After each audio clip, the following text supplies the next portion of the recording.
We make changes. We move. It's the same number, total number, but we move people around. I happen to like the Romanian people. I think they're great people. And Pete, you may want to suggest something right there, please.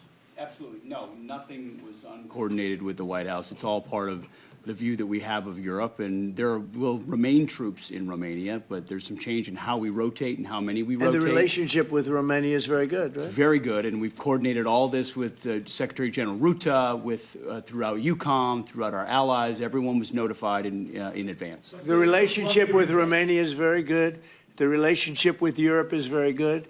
I disagree with what Europe is doing having to do with immigration, but I agree with them on many other subjects. We just signed the biggest trade deal ever made with Europe, $950 billion. We were able to do it because of tariffs. It was a deal that was good, very good, but we had a very unfair deal. We were treated very badly before I came into office, but we just signed. It's the single biggest trade deal ever signed.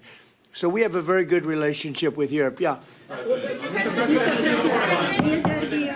What is the main dispute with the Russians which prevent the Budapest summit with Putin from taking place? The basic dispute is they just don't want to stop yet.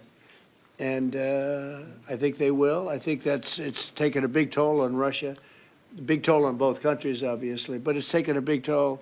They're losing 7,000 soldiers a week. That's a big toll.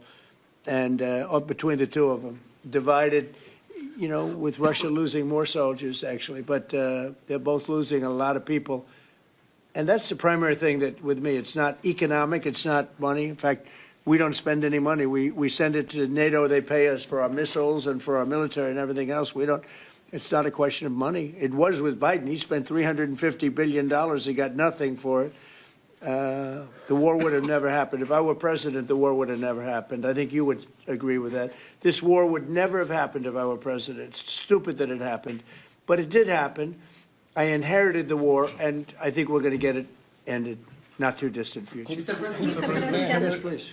So no question that if that time the name of the United States president would have been Donald Trump, there would be no war between Ukraine and Russia. That's clear. But what we are speaking about here is more than that, because without the pressure coming from the United States government, I'm speaking 2022, the Europeans would not take that hard line, what they have today on the war. Remember that big countries of Europe rejected to be involved more than just sending some, humanitarian issues. So the pressure coming from the United States to be more pro-war in Europe. So that's the fact of the history anyway. So we have to restore something which was ruined and created from here, and that's the reason why I understand absolutely the devotion of the president now to do everything to stop the war, because that would be not that deep without the previous government pressure from here. So the reason why I'm here to be as much as helpful I can to contribute to the peace efforts of the president, because that was an enormous mistake what we have done, the Western world several years ago, and we have to stop it, and it's common responsibility. Biden actually pushed for that war to happen.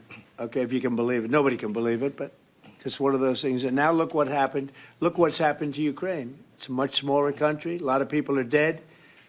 You take a look at it's a whole different world over there, and Russia has not been helped very much by that war either. They lost a tremendous number of soldiers and people.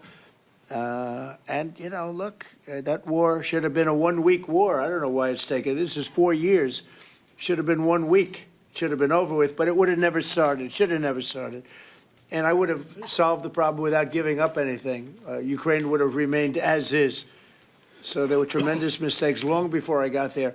I inherited that mess, and we're getting it solved, along with the 8 wars that we've already ended. Mr.